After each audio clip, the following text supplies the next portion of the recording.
Puluhan anggota Polres Ogan Ilir terkena razia penegakan dan penertiban disiplin yang dilakukan oleh Propam Polres Ogan Ilir saat hendak masuk di gerbang Polres Ogan Ilir. Sebagai fungsi pembinaan dan pengawasan, si Propam Polres Ogan Ilir menggelar gaktiplin di pintu masuk Polres Ogan Ilir, dipimpin langsung oleh Kasih Propam Polres Ogan Ilir AKP Suharto.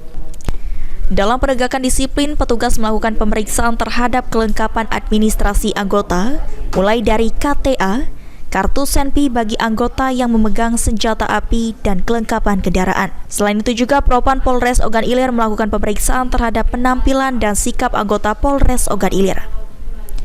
Menurut Kasih Propam Polres Ogan Ilir AKP Suharto, kegiatan ini dilakukan guna menekan pelanggaran baik disiplin atau pelanggaran kode etik bagi seluruh anggota Polres Ogan Ilir. Para anggota Polri diminta untuk menjadi contoh dan tauladan bagi masyarakat.